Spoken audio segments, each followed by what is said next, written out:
limites e abusos do discipulado. Temos absoluta certeza de que o discipulado é um princípio bíblico absoluto que deve ser praticado por todos nós. É o caminho para uma vida cristã excelente e relevante na sociedade.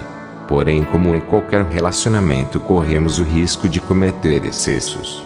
Por isso clamamos a misericórdia de Deus e a atuação do seu Espírito para que as coisas a seguir jamais ocorram em nosso meio em nome de Jesus. Como liderança temos profundo amor por cada ovelha e observamos muito atentamente o que o apóstolo Pedro nos ensina em 1 Pedro 5:2-3. Apacentai o rebanho de Deus, que está entre vós, tendo cuidado dele, não por força, mas voluntariamente, nem por torpe ganância, mas de ânimo pronto, nem como tendo domínio sobre a herança de Deus, mas servindo de exemplo ao rebanho. Superproteção é um erro do discipulador. É querer controlar a vida do discípulo, não deixando tomar as próprias decisões. É como uma mãe que trata um filho de 25 anos como se ele fosse um recém-nascido com uma semana de vida. Exemplo: ficar vigiando a vida do discípulo o tempo todo. Sufocar o discípulo com zelo exagerado. Não permitir que o discípulo faça nada sem você por perto. Achar que a vida do discípulo depende de você. Superdependência é um erro do discípulo. É quando a pessoa acha que não pode fazer nada sem falar antes com o discipulador, tratando-o como uma espécie de guru espiritual. A pessoa nesta posição não busca relacionamento direto com Deus nem com a palavra, apenas quer sugar tudo do discipulador. Às vezes ela até tenta imitar o discipulador nos mínimos detalhes, gerando dependência emocional doentia. Telefonar para o discipulador 30 vezes por dia, não fazer absolutamente nada sem pedir a permissão do discipulador, querer se tornar uma cópia do discipulador, falar igual, se vestir igual, querer que o discipulador tome as decisões difíceis em seu lugar. Assenhoramento acontece quando o discipulador pensa que o discípulo é sua propriedade e começa a exigir que ele faça coisas valendo-se da sua posição de discipulador.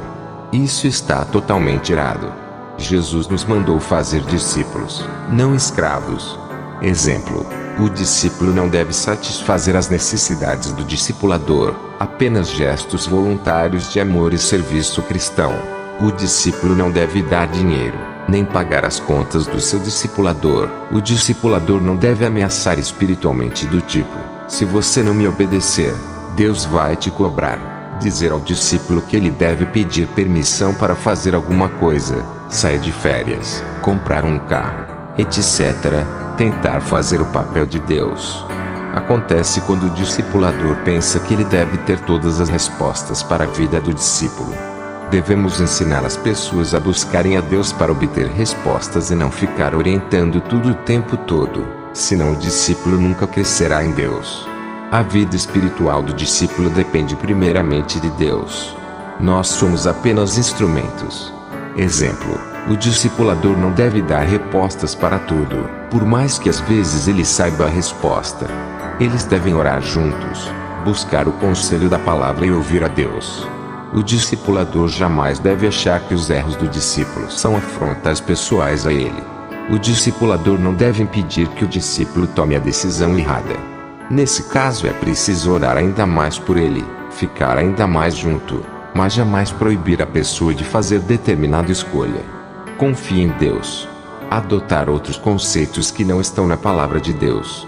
É quando ensinamos coisas que julgamos ser boas mas não estão de acordo com os princípios da palavra de Deus.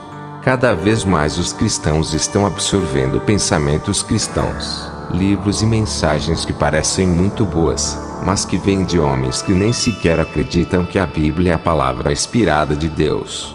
Cuidado com isso. Vá sempre para o conselho da palavra de Deus. Violar a privacidade do discípulo. A privacidade do discípulo é sempre inviolável. Tudo o que é dito em discipulado fica em absoluto segredo. Isso é muito importante. O discipulador que trai a confiança do seu discípulo está sujeito à disciplina por parte da liderança da igreja.